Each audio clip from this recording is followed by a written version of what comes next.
Hi, I'm Novel Mike, and this is my opinion. So, Holiday 2016 is here. Merry Christmas, Happy Holidays, everyone! And I wanted to do this first video on Christmas Day about the games I like the most this year, based on my game of the years. I'm not going to talk about specific nominees and then one winner. I'm just going to talk about three games that I think were the very best of what I played this year. To start with, let's talk about Overwatch. So Overwatch has had some problems with how it's a microtransactions and the loot boxes and all that, and those are problems. And I am certainly not a fan of microtransactions or the way they do loot boxes. But the game itself is really freaking fun and just an amazing multiplayer game. It's got me back into a multiplayer game or a multiplayer first person shooter genre I thought I would never get back into.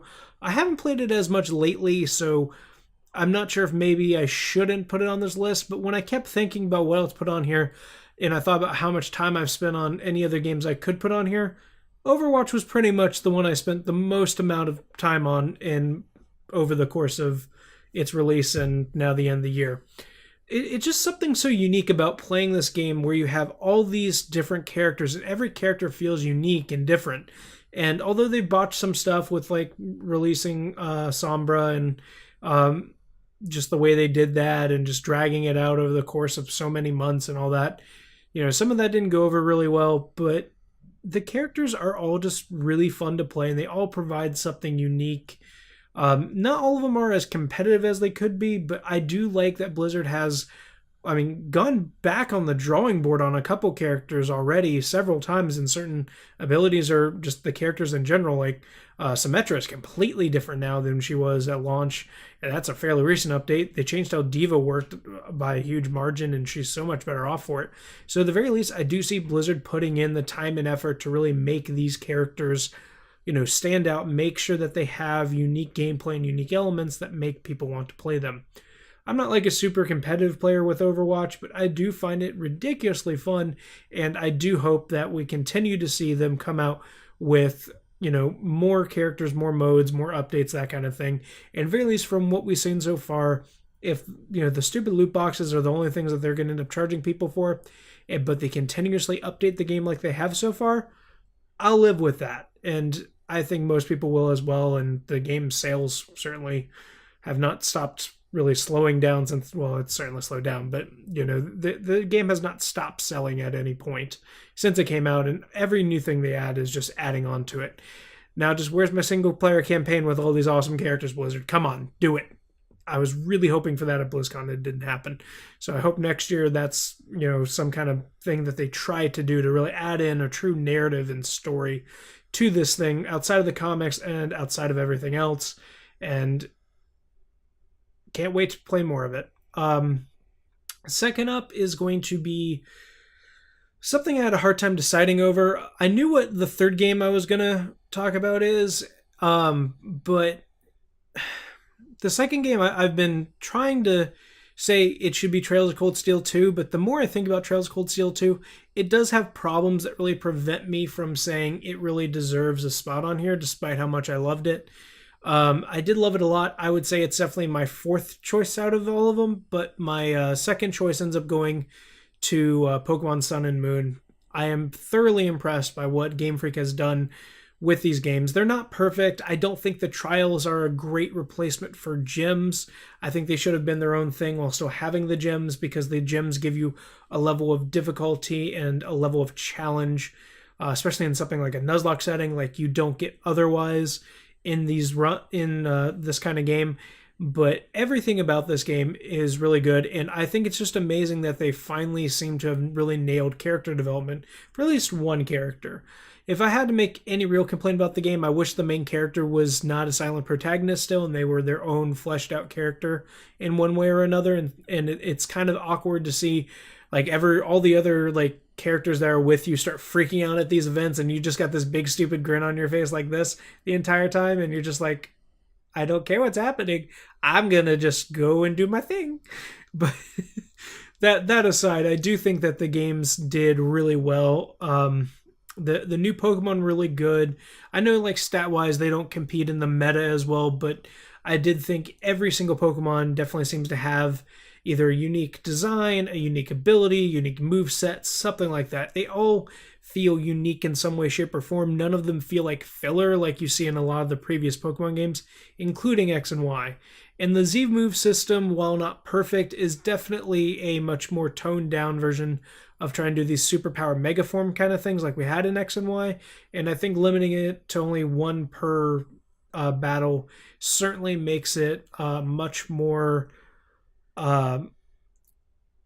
redeemable in my eyes, because I always thought that having the mega forms in X and Y and Omega Ruby and Alpha Sapphire just made the game too easy, whereas having just these Z moves, which you only use once per battle and they can take out maybe one Pokemon if you're lucky, and having the opponents use them too fairly frequently, especially towards the end, was a nice touch. I do think that they sort of up the difficulty level, especially for a Nuzlocke. Like, oh my god, that game is balls hard to Nuzlocke.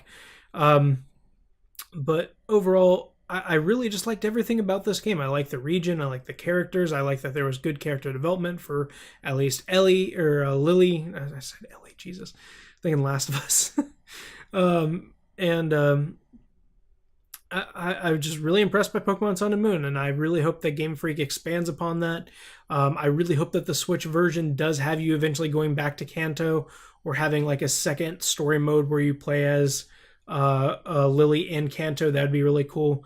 Or just making Lily a playable character and then fleshing out another male character in whatever stars or whatever version we have for Pokemon Switch. I would really like to see something like that, and I will definitely play whatever version they come out with next.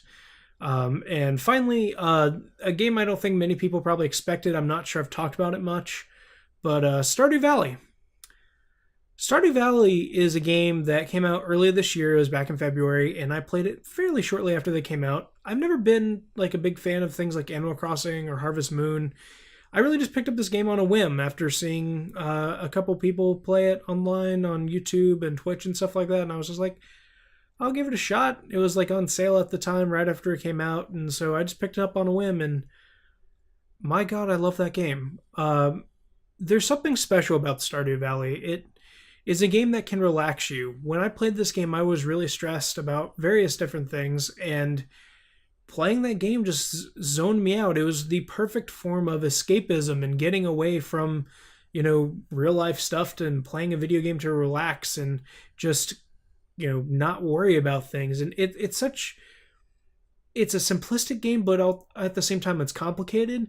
And it's one of those games that really, it feels like there's a lot of mystery and mysterious elements to it that you as the player can search out and solve. And it's like a game I would tell you, never use a guide for this, because figuring it out yourself just feels so rewarding.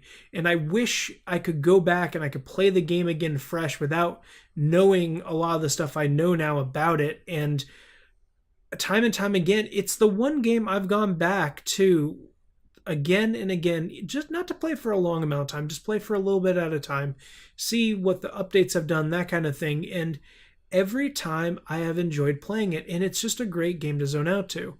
I don't know how similar it is to Harvest Moon games because I haven't played those. I know it was inspired by that and it's compared to a lot of those, but I've never really played many of those, so I can't say if Harvest Moon is something I really should like or something like that. But Stardew Valley just gave me a sense of peace when I needed it, and it continued to provide me just so much entertainment.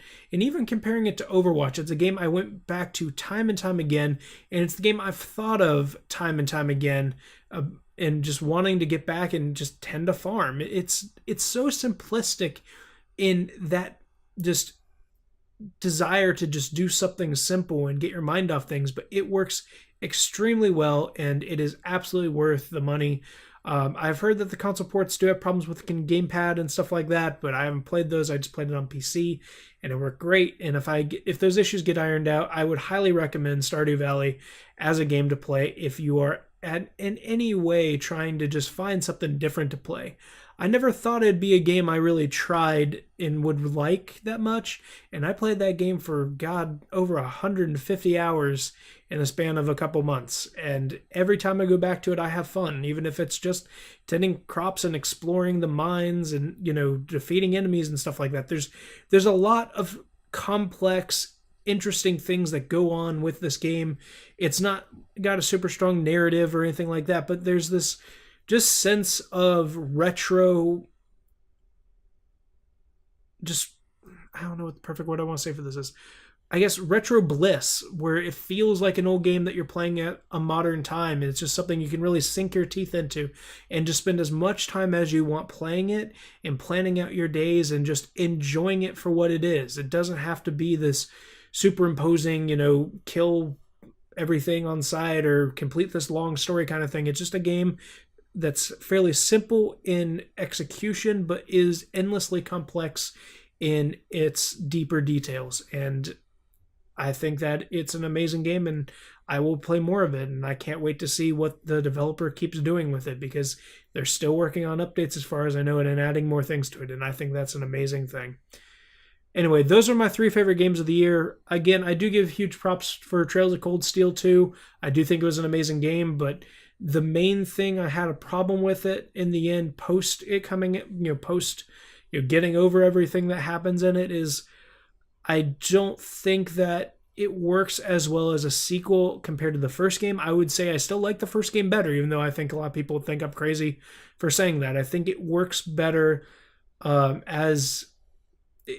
the problem with Trails Cold Steel 1 and 2 is that they were supposed to be one game that got split up into 2. And that's obvious in both parts of it.